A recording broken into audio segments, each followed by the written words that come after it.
I'm Michael Matthews, and welcome to Confessions of an Improv GM. Today, I want to talk about how to thread a story. Now, I've seen some discussions before too, but recently on the idea that there is no such thing as a story during the actual playing of a game. And I get that. I get why people approach their games that way. They're playing the game, and they don't look back at it until after the game is over, and then they have the story that they've put together. To create a story during it can seem like railroading or engineering what's supposed to be happening.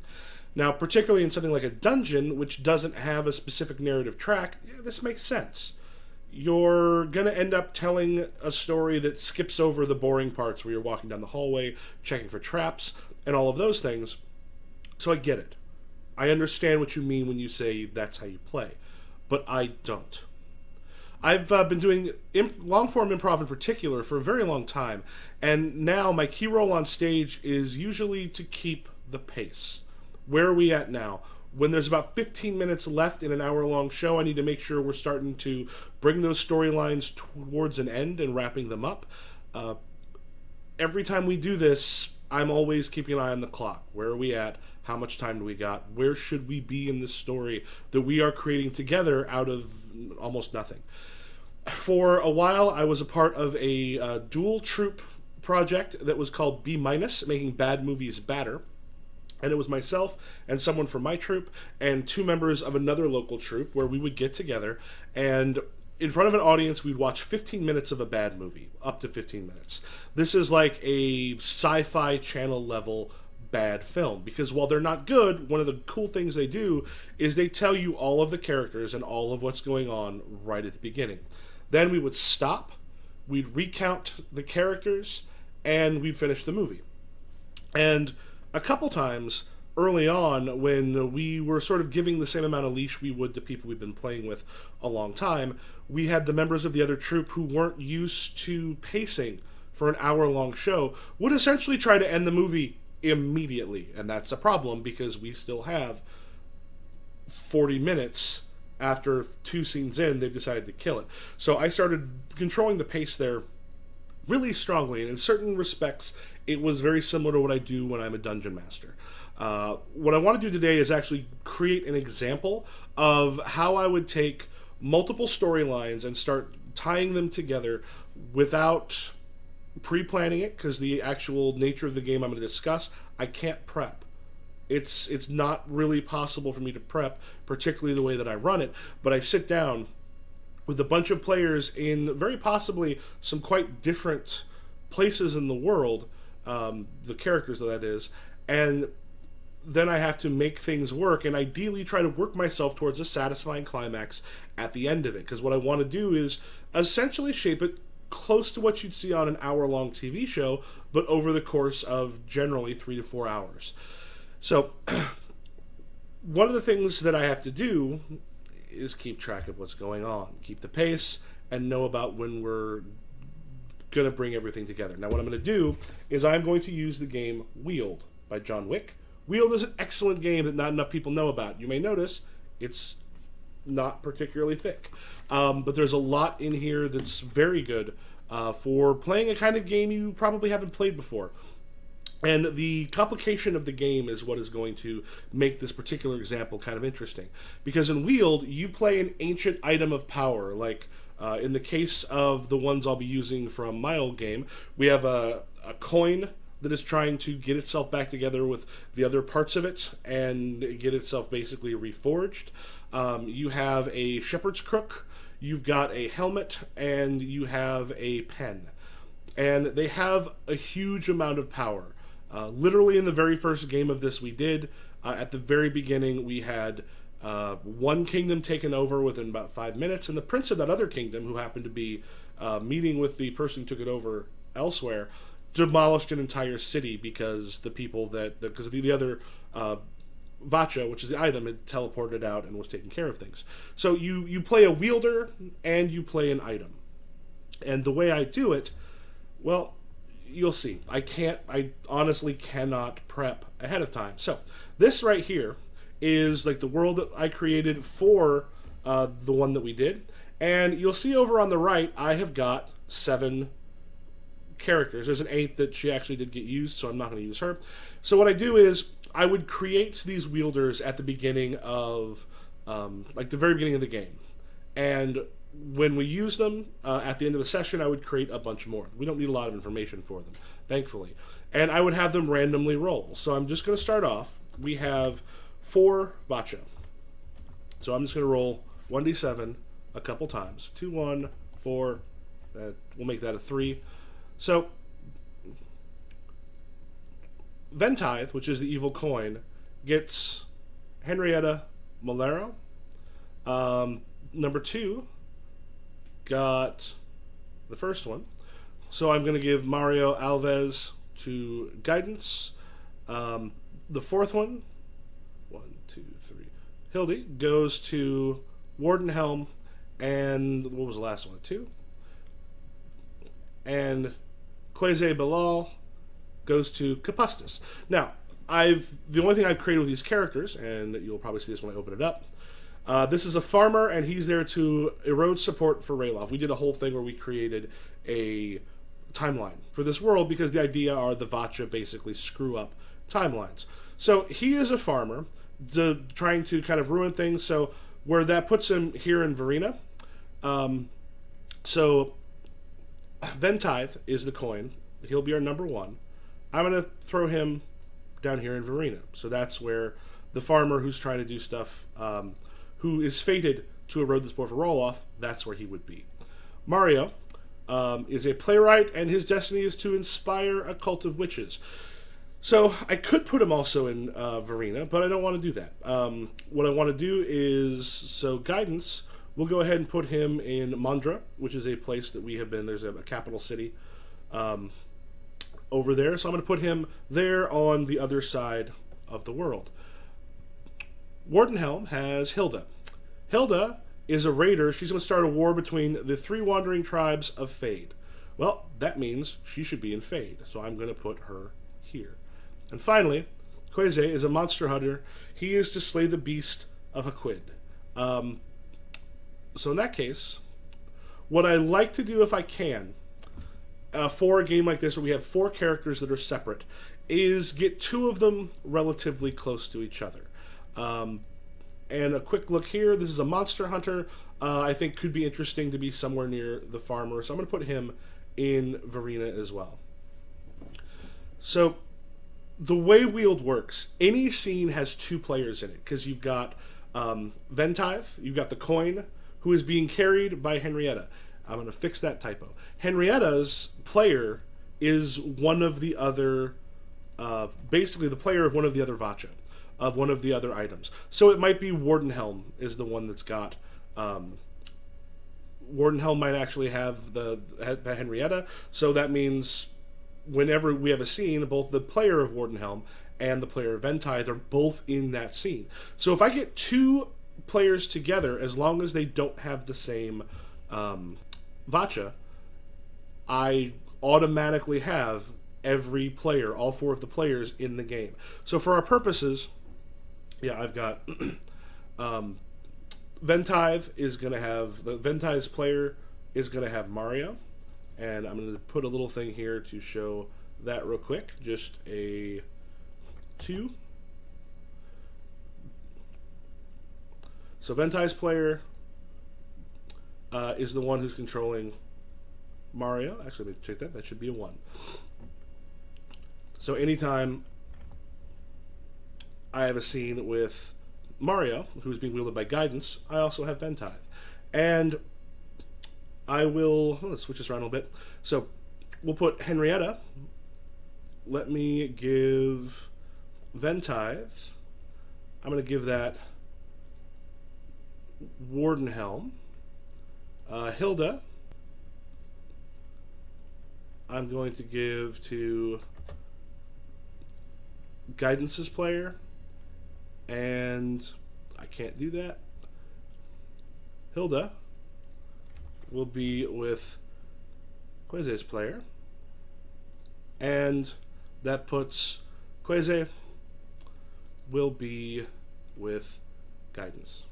So the way it works now is, and let me switch the screen real quick. The way it is now, I'm going to switch this a bit from where I had it. So the Ventithe has actually got 3. So players 1 and 3 are literally always in a scene together. Players 2 and 1 are also always going to be in a scene together. 3 and 4 will always be in a scene together, and 4 and 2. And that's only if I don't have another player in that same place.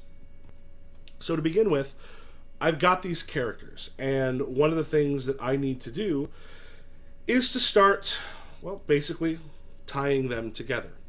So when I look over, so let me pause it. Okay, so I paused real quick to make myself a cheat sheet, so that way I'm not annoyingly popping back and forth, something I can do very easily during the game, just by double checking what people have. So, the easy thing that I have to do right now is I've got my 2 people that are kind of near each other. First thing I want to do when I am putting this stuff together is an introduction. I want to start to bring these 2 characters together, and with what I have... Okay, what'll make it easier is I'm just going to go ahead and use the numbers for them, as we already sort of set them up. So we begin with 1 and 4 together. So we have the farmer and we have the monster hunter. So what I'm going to want to do is I'm going to want to put them together relatively quickly, but I want them to have a little bit of a chance to sort of get to know each other.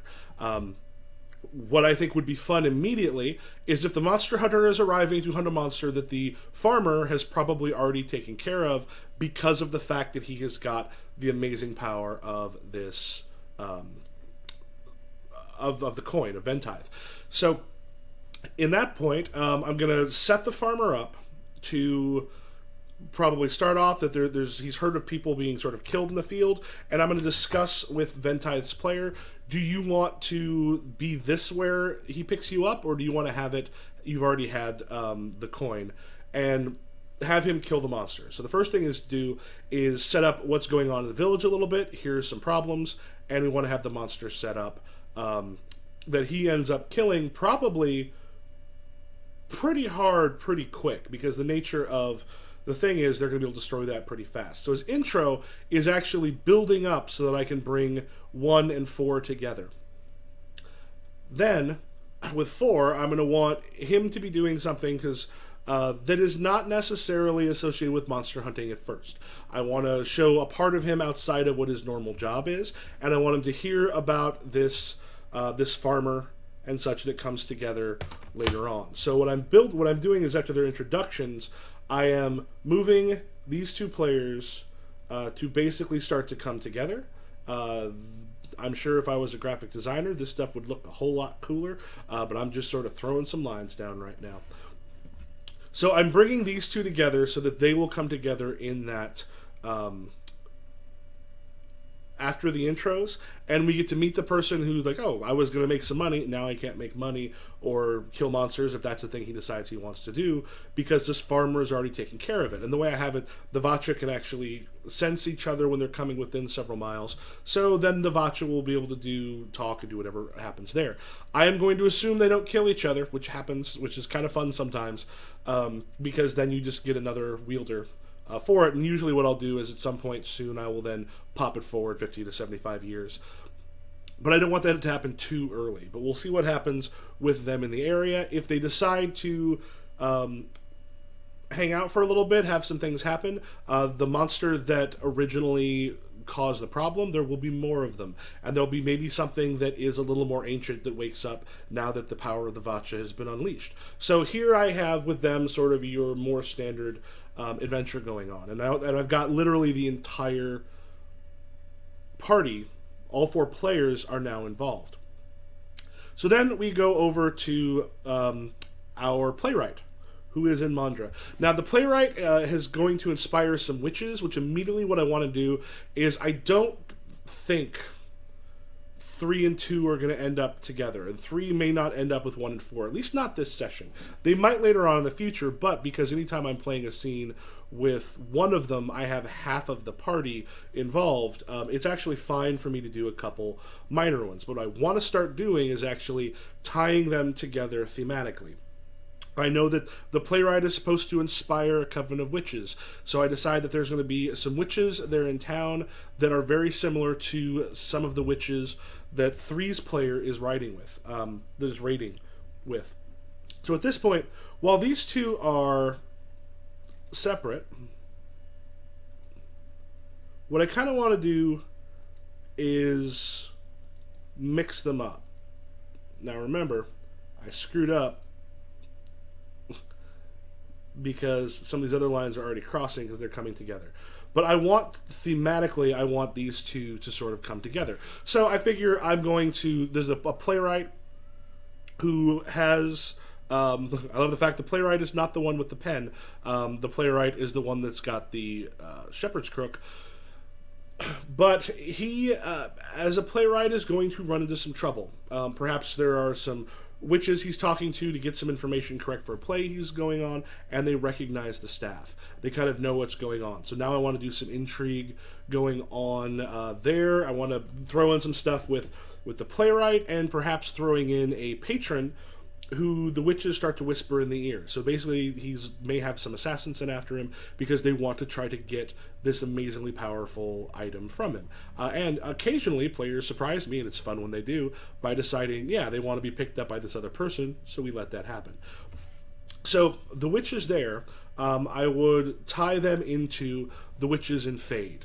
So we've got a raider here, and in particular, that raider's destiny, and I'm going to just double check hers again, is to start a war between the three wandering tribes of Fade. So now what I want to do is actually create the three wandering tribes, have them there and give them a reason to cause the problems. So because we're using the witches over in 2's story, I'm going to go, okay, there are three witches who are part of this same sort of coven as the one in Mandra. And they are all they're all sort of tied to each other. And one of the reasons these three don't go to war is because their sort of witches / soothsayers are connected. They have between them something that's very important, that they are kind of allied, so they're able to stay out of each other's way. They're the ones who will stop problems from happening. Well, if one of them is killed, perhaps by the raider, I want to set it up to see if I might be able to dangle something in there for the raider to possibly have some problems with this witch and maybe even have the reason to be killed.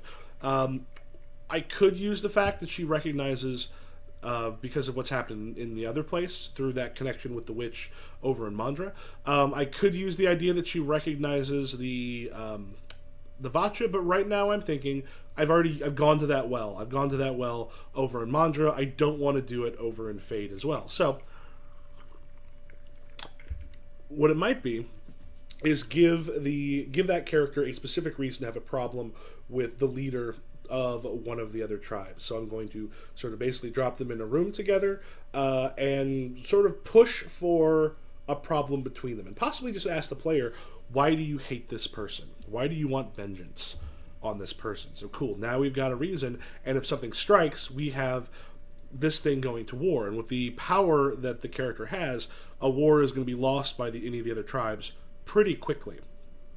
And I do want to set up some stuff with the raiding tribe, and then once they've got that set up, then I go to the other person, the head of one of the tribes. And while this is going on, I'm using a name generator, and I'm popping up names, and I'm making notes during the game itself. So the raider begins to, so in Fade. And I also realized that when I put the numbers together, I screwed some stuff up. But anyway, the raiders, now that I'm in the building story part, now that I am starting to bring them together, I have here in Fade the storyline that means I need to get to a point where the destruction of these tribes costs something to the player.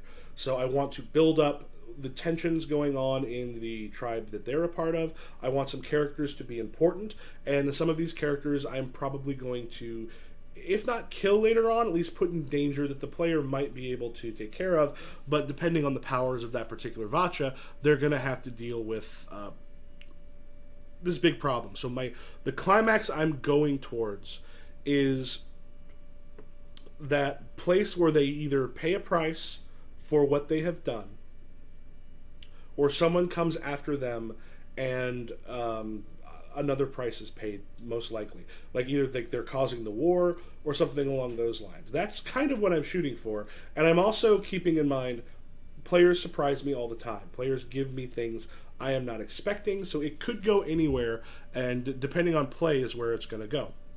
So that's where, when I sort of look at this, not as useful as I thought because of the confusion of how Wield works, but as I'm getting towards the climax, I want number 3's player, and I will put this in text. I am going for text box. I'm going for essentially a choice that may cost their tribe dearly. But to do that, what I need to do is I need to make sure that their tribe matters to them. Outside of simply the fact that this is their tribe, I need to do enough that the player has an emotional connection to what's happening with their people. So for that, put that back. So for that, what I need to do is, well, roleplay the characters, create some ones that they'll like, maybe some of them that they don't, have some problems with the other tribes, and start to aggravate those depending on what the character does. So with the playwright over in Mandra, we have possibilities of assassinations, which is awesome, because then they have to defend themselves. And the thing I'm looking for there are basically I want to build up the people around them, and then I'm looking for the consequences of the assassination attempts. I don't know if it's going to be successful. It's probably not going to be successful. Having them in some danger is good, particularly in a system where wielders are disposable. So I want them to realize that there's some danger, and then that character is going to, whatever they do, it is probably going to have make things difficult to stay there. It is going to bring harm to people around them. It's going to sort of wreck their lives, which is one of the things the Vacha does. Now, the Vacha will have their own ideas, and they're probably trying to manipulate them, and that will come into it too. But that leaves 1 and 4. So far, I've had them sort of meeting. We've got the Monster Hunter quest going on with both of them that I would have built into basically the building of the story. And the nice thing about bringing characters like that together in Wield is I get to basically just step back and let the players sort of decide what they do, because they're going to talk for quite a while. They're going to essentially try to figure out each other. They're going to... Oh, that's not working. They're going to take heed, take a measurement, and I can just let that go for a little while. Depending on what they do, the out I have here is not as interesting from a personal character point of view, but because I want to focus more on those characters. With those two together, my decision is what I'm aiming towards probably, unless they find something more interesting to get involved in, which they very may well be, there's going to be some sort of ancient evil that comes, that probably spawned the monsters that they fought. So the monster that was destroyed early on, that the Monster Hunter came to fight for glory or money or whatever reason this Monster Hunter does, there is going to be like a Grendel's mother for it. There is going to be something more ancient, more evil that the Vacha might be aware of. But the nature of this particular game, it's hard to make something that they kind of outright know a threat. So getting them into a place where they have to possibly go to a place where they don't necessarily have the advantage. It might have to deal with ancient gods or what have you, but I'm more kind of fishing for what the players find interesting there and going with that. Do they decide to do something with the village that they're in? Do these two decide that they have some problems because of the past with the Vacha? So with 1 and 4, since literally everyone's involved, I am less trying to move that towards a specific story point. I am more just allowing the players to go and do the thing they want, which I do with all of them. I mean, even 2 and 3, what they're doing will lead them into places I'm not expecting. But for those two, because they are a little separate, and each of them, they have half the people involved, but it's an individual story, I want to be pushing towards something kind of immediately, because it's not as much fun when you don't have all four people trying to sort of figure out what they find interesting, where they want to go. I can very quickly find out what things I can use to sort of push them, what things I can use to make them more interested in what's going on, and what are the things that I can do to involve the characters. When I have all four of them together, that's very easy to generally spin off those ideas. So when I sit down, all of this tends to happen while they are choosing a little bit of information. I make a couple notes real quick. Like I said, thematically, I want two of them thematically together. I try to get two of them together immediately, and then give them sort of the ultimate freedom to go and do whatever they want. So this is for a more complicated game than a lot, but I wanted to use it because it is impossible for me to sit down at the beginning and figure what is going to happen. And the nature of this particular game, the players are so powerful, the Vacha have so much they can do, that if they and the player decide they want to take over a kingdom, it literally happened in the first 10 minutes of a game, and it was awesome. Like, these massive, huge, amazing things have happened, and then sometimes it's very small and personal. I never know until we actually sit down and start doing something with it. So, whenever I do it, I look for, is there an end game I am sort of pushing for, and the players themselves can push me away from that very easily. I love it when they sort of push me away from it, but I don't sit down and go through and create a lot of encounters. I get to about the 3/4 mark, about 45 minutes, when there's about 45 minutes to an hour left to go, I start moving it towards the climax. If they have been treading water a little bit, or if they've been exploring some stuff, but there hasn't been strong nudges that they have particularly caused themselves, or the ones I put forth they haven't particularly gone after, at this point I begin to push more strongly towards, here's the things coming in, so that we can build up towards a climax. There's consequences that we get to deal with in the next game. I'm trying to make it feel, even if it's episodic, like it's a complete and total experience in and of itself. And if that's the only game we get to play, it doesn't feel like we just got to the halfway point. It may feel like there's a lot more to do, but you got something besides just a wet ending where everything is sort of just at the end. So I will probably do something like this later on with something a little more straightforward. I might use Unknown Armies, or another game, probably a game I can do low prep that maybe is not as complicated in how the characters come together. But beyond that, hope it's helpful. Please let me know if you've got any questions. If this is the sort of thing that you have been wanting to do more, where you can spin off the stories and start to intertwine them throughout, let me know what your questions are, and I'll go through and do some stuff with some of those. But beyond that, if you like it, hit subscribe, hit share. If you've got anything you want to say, please let me know. Hit me up on Twitter at ImprovGM, and well, beyond that, I'm